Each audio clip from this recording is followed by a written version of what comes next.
नमस्कार मित्रों, मैं हूं ये कुमार और आपका द स्टडी ट्यूटर में फिर से स्वागत है। सबसे पहले तो मैं आप लोगों का धन्यवाद करना चाहूँगा क्योंकि आप लोगों ने मेरे चैनल को सब्सक्राइब किया और मेरे वीडियोस को देखा। मित्रों, पिछले वीडियो में मैंने आपको पार्टनरशिप के मीनिंग और डेफिनेशन के बारे में बताया। आज के इस वीडियो में मैं आपको फीचर्स ऑफ पार्टनरशिप और कंटेंट्स ऑफ पार्टनरशिप डीड के बारे में बताऊँगा।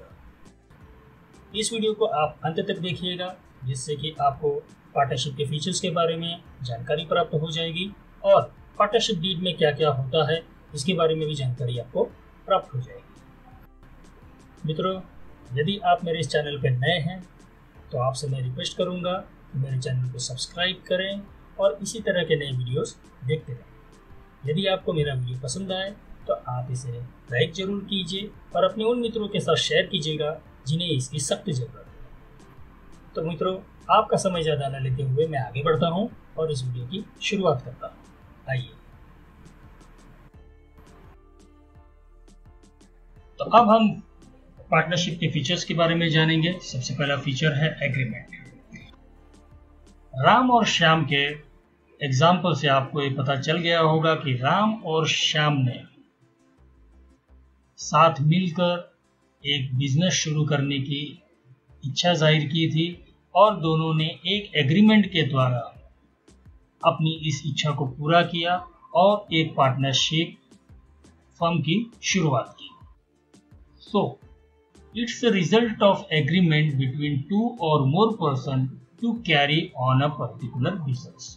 पार्टनरशिप क्या है? पार्टनरशिप एक रिजल्ट है एग्रीमेंट का between two or more person, दो या दो से ज्यादा व्यक्तियों के बीच में एग्रीमेंट हुआ है और वह एग्रीमेंट एक पर्टिकुलर बिजनेस को शुरू करने के लिए हुआ है। ठीक है। So partnership firm is a result of agreement between two or more person to carry on a particular business. It can be written or oral. ये जो एग्रीमेंट है ये रिटन भी हो सकता है या ओरल भी हो सकता है। बच्चों, यह मैंने आपसे पहले भी कहा कि यह एग्रीमेंट रिटन भी हो सकता है या ओरल भी हो सकता है, लेकिन ओरल एग्रीमेंट की कोई वैल्यू नहीं होती क्योंकि हर पार्टनर, ये नहीं कहा जा सकता कि हर पार्टनर की विचारधारा एक जैसी होगी। जैसे 5 उंगलियां एक जैसी नहीं है वैसे हर पार्टनर की विचारधारा भी एक जैसी नहीं होगी। आगे जाकर झगड़े हो सकते हैं। उन झगड़ों से निपटने के लिए रिटर्न एग्रीमेंट होना जरूरी है। इन रिटर्न एग्रीमेंट को आप कोर्ट ऑफ लॉ में पेश कर सकते हैं। यदि आप किसी पार्टनरशिप फर्म में पार्टनर हैं तो रिटर्न एग्रीमेंट को आप कोर्ट ऑफ लॉ में पेश कर सकते हैं और आपस के झगड़े को सुलझा सकते हैं। दूसरा जो फीचर है वह है age of partner. Minimum age क्या होनी चाहिए ये भी जानना जरूरी है। तो a person who is a minor according to the law, minor यानी उसकी एज अगर 18 साल से कम है तो वह पार्टनर नहीं बन सकता। लेकिन पार्टनर के कंसेंट से उसे पार्टनर लिया जा सकता है ताकि वह राम और श्याम के केस में यदि राम की मृत्यु हो जाती है उसके बेटे को जो कि माइनर है श्याम पार्टनर ले सकते हैं ताकि वह अपने पिताजी की जगह पर पार्टनरशिप के बेनिफिट को एंजॉय कर सके, जैसे कि share in business property and share in profit. तो बिजनेस के प्रॉपर्टी में वह अपना शेयर ले सकता है और बिजनेस के प्रॉफिट में भी वह अपना शेयर ले सकता है, लेकिन इसके लिए पार्टनर्स का कंसर्न होना जरूरी है। एक व्यक्ति को अगर पार्टनर बनना है तो उसकी मिनिमम एज 18 साल होनी चाहिए, 18 साल से कम नहीं होना चाहिए। ठीक है। और यदि वो 18 साल से कम उम्र का है तो बाकी के पार्टनर का कंसेंट होना चाहिए। अगर वो कंसेंट पॉजिटिव है तो उसे पार्टनर के तौर पर रखा जा सकता है to share the benefits of the partnership like share in business property and profit. There is no maximum age limit. A partner can retire at any age.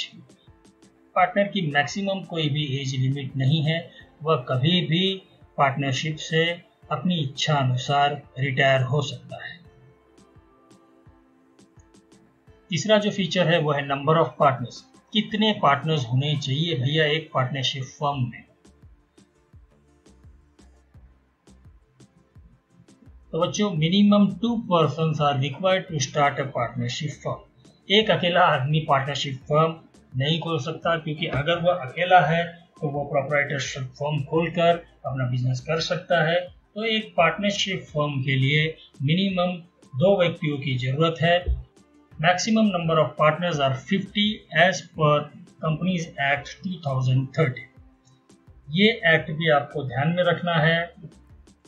तो एज पर कंपनीज एक्ट 2013 ज्यादा से ज्यादा 50 लोग एक company में partner बन सकते हैं, और ये जो एक्ट है इसे अमेंड किया गया था 2014। तो आपको ये समझ में आ गया होगा कि minimum 2 persons are required to start a partnership firm and maximum 50 persons are allowed to become a partner in a partnership firm. चौथा जो फीचर है वो है lawful business. The partnership business must be lawful, यानी कि it can not undertake any business which is not allowed by the respective state. हर state की अपनी अपनी एक मर्यादा है बिजनेस के लिए। हर स्टेट में अपना कानून है एक बिजनेस के लिए। तो यदि किसी बिजनेस के लिए वह पर्टिकुलर स्टेट परमिशन नहीं दे रहा है तो आप चाहते हुए भी अपने बिजनेस को उस पर्टिकुलर स्टेट में नहीं खोल सकते या नहीं शुरू कर सकते। ठीक है, तो it can not undertake any business which is not allowed by the respective state where the place of business is situated and the business is to be commenced. सरल भाषा में आप ये समझ जाइए कि आपको जो बिजनेस करना है वो लॉफुल होना चाहिए, कानून की नज़र में वह लॉफुल होना चाहिए। तो आपको इसका ध्यान रखना होगा जब कभी भी आप पार्टनरशिप फर्म में एंटर हो रहे हैं या कोई भी बिजनेस आप पार्टनरशिप में शुरू कर रहे हैं, तो आपको इसका विशेष ध्यान देना होगा कि जिस स्टेट में आप पार्टनरशिप फर्म या पार्टनरशिप बिजनेस खोल रहे हैं उस बिजनेस को शुरू करने के लिए उस स्टेट की रजामंदी है या नहीं। अगर उस स्टेट में आपके द्वारा खोले जाने वाले बिजनेस को परमिशन नहीं है तो चाहते हुए भी आप उस बिजनेस को उस पर्टिकुलर स्टेट में नहीं खोल सकते। ठीक है, यानी कि वहां पर वह बिजनेस लॉफुल नहीं है। तो इन सब बातों का ज्ञान होना चाहिए एक पार्टनरशिप बिजनेस को शुरू करने के पहले। Partners must be just and faithful to each other and the partnership firm, ताकि आपके बीच में कोई भी झगड़ा न हो, कोई भी डिस्प्यूट न हो और आपका जो पार्टनरशिप रिलेशन है वो सालों साल चलता रहे और आप अपने बिजनेस से प्रॉफिट कमा सके। पांचवा जो फीचर है वो है sharing of profit and losses. लोग पार्टनरशिप में आते ही इसलिए हैं ताकि वे अच्छी तरह से बिजनेस कर सके और मैक्सिमम प्रॉफिट कमा सके।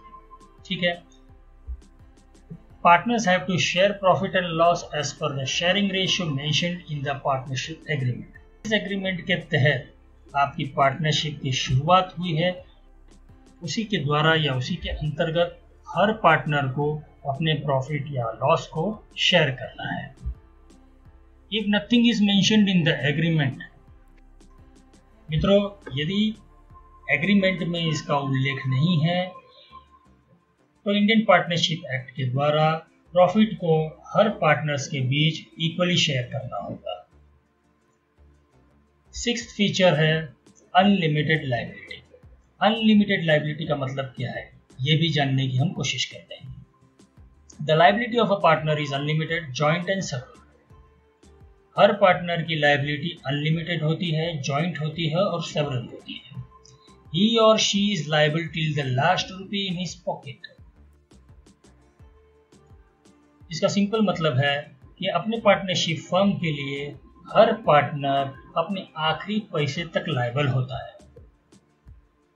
The partners personal property can be used to set up the business liability. आप इस स्टेटमेंट को ध्यान से पढ़िए। The partners personal property can be used to set up the business liability if the business asset is insufficient to clear the business liability. मतलब यहां पर अगर राम और श्याम ने कोई लोन लिया है, अगर उस लोन को वो चुका नहीं सकते तो उनकी पर्सनल प्रॉपर्टी भी यूज की जाएगी बैंक के लोन को चुकाने के लिए, क्योंकि it is the business liability. Partners की पर्सनल प्रॉपर्टी भी यूज होगी उस बिजनेस लायबिलिटी को सेट ऑफ करने के लिए या चुकाने के लिए। ठीक है, तो यहाँ पर जो एग्जांपल था मैंने दे दिया।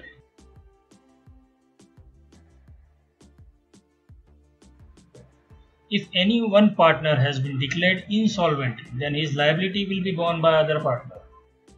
इससे ये क्लियर है कि यदि एक पार्टनर इंसॉल्वेंट हो जाता है, किसी भी एक पार्टनर को दिवालिया घोषित कर दिया जाता है, तो जो दूसरा पार्टनर है उसे उसकी लायबिलिटी उठानी होगी और उसे उसकी लायबिलिटी को पूरा करना पड़ेगा। ठीक है, this is the sixth feature of partnership firm कि the liability of a partner is unlimited, joint and several. उसके पार्टनर्स की लायबिलिटी अनलिमिटेड होती है, जॉइंट होती है अपने पार्टनर्स के साथ और सेवरल होती है। ठीक है,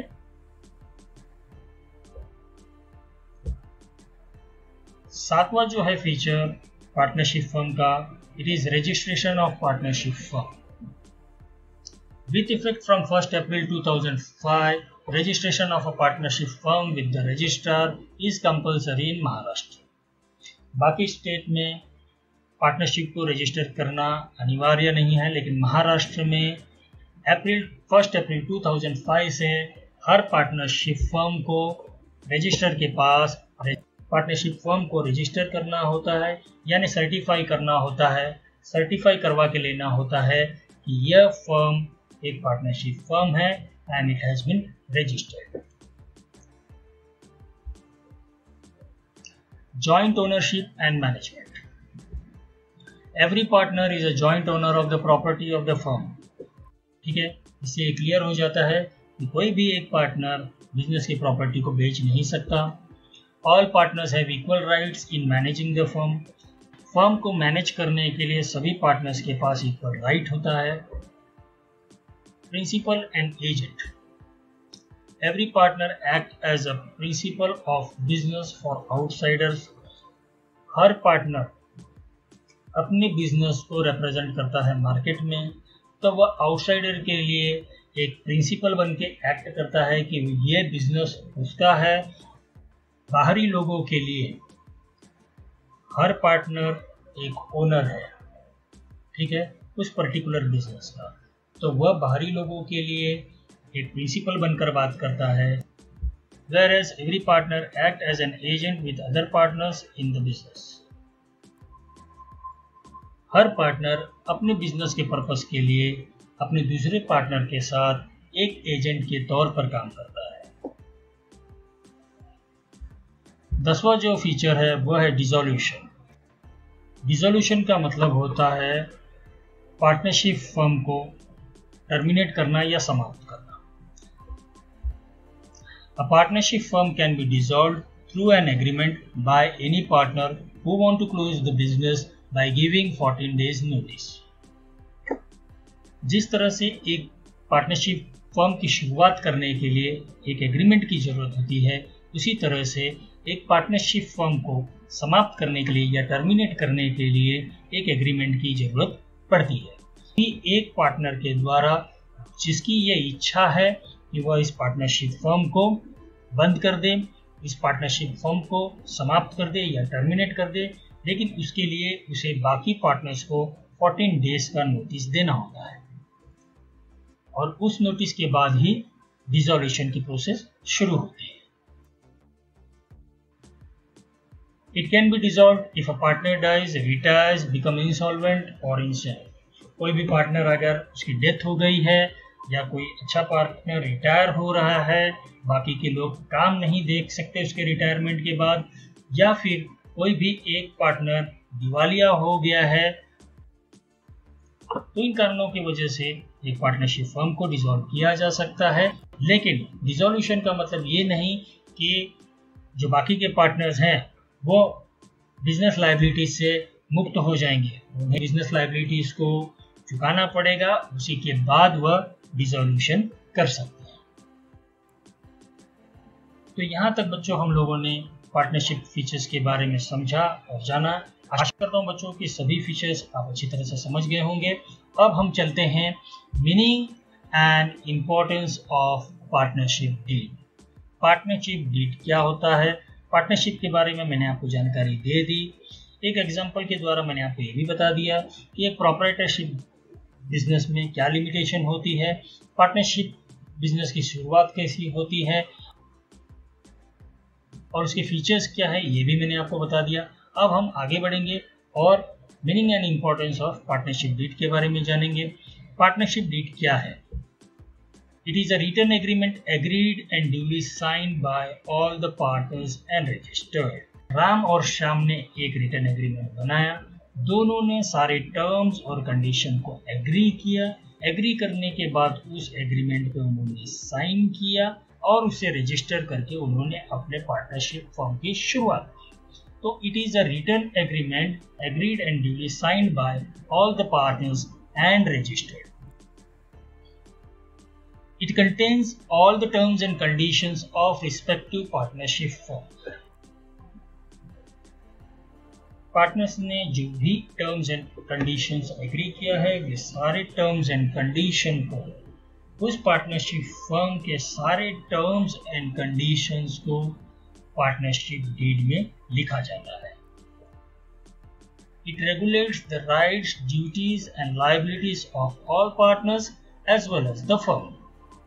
पार्टनर्स और पार्टनरशिप फर्म के सभी राइट्स, ड्यूटीज और लायबिलिटीज का पार्टनरशिप डीड में समावेश होता है और उसके अंतर्गत ही पार्टनर्स और पार्टनरशिप फर्म को काम करना होता है. An important document. Future disputes among the partners can be avoided. ये एक बहुत ही महत्वपूर्ण डॉक्यूमेंट है, क्योंकि मैंने पहले भी आपको बताया था, जब राम और श्याम बिजनेस कर रहे थे तब श्याम ने सारे टर्म्स एंड कंडीशन को लिखित में करने की इच्छा जाहिर की थी. इसलिए यह एक बहुत ही इम्पोर्टेंट डॉक्यूमेंट है जिसमें सारे टर्म्स एंड कंडीशंस लिखित में होते हैं, ताकि पार्टनर्स आगे जाकर अपने सारे झगड़े को अवॉइड कर सके और अपने ड्यूटीज, अपने राइट्स को समझ सके और फ्यूचर में कोई भी डिस्प्यूट को अवॉइड कर सके. This is also an article of partnership firm because it includes all the clauses regarding rights, duties and liabilities of the partners and partnership firm. Contents of partnership deed. अब partnership deed में क्या क्या होता है? सबसे पहले name and address of the firm and it's business. Business का जो नाम है, बिजनेस कहाँ पे शुरू किया जाएगा, ये सारा डिटेल पार्टनरशिप डीड में होता है. उसका बिजनेस, उसका मुख्य बिजनेस कौन सा होगा, इसका भी समावेश पार्टनरशिप डीड में होता है.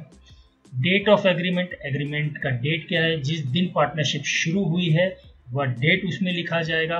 Name and address of all partners and duration of partnership.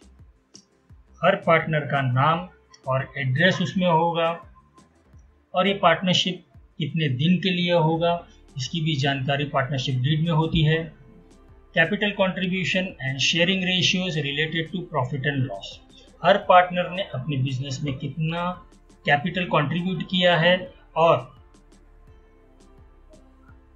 उनकी जो प्रॉफिट या लॉस शेयरिंग रेशियोज है वह क्या होगी. मुख्यतः कैपिटल कंट्रीब्यूशन के आधार पर होती है प्रॉफिट शेयरिंग रेशियोज, लेकिन अगर पार्टनर्स ने चाहा तो वे लोग आपसी सहमति से प्रॉफिट शेयरिंग रेशियोज रख सकते हैं. तो इसका भी इंफॉर्मेशन पार्टनरशिप डीड में होता है. Rights, duties and liabilities of all partners. Partners से रिलेटेड उनकी जो राइट्स है, ड्यूटीज है और लायबिलिटीज है उसका भी समावेश पार्टनरशिप डीड में होता है। Salaries and commission payable to partners, अगर पार्टनर्स को सैलरी देना है या कमीशन देना है तो उसका भी इंफॉर्मेशन पार्टनरशिप डीड में लिखा होता है।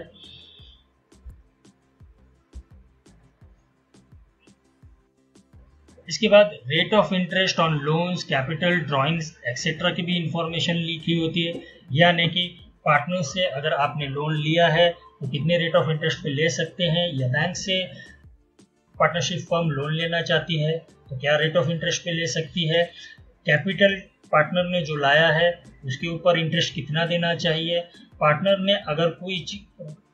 ने अगर ड्राइंग किया है, पैसा विड्रॉ किया है या गुड्स विड्रॉ किया है बिजनेस में से, तो उसके ऊपर उसे कितना रेट ऑफ इंटरेस्ट लगाना चाहिए, इन सारी चीज़ों की भी इंफॉर्मेशन पार्टनरशिप डीड में होती है।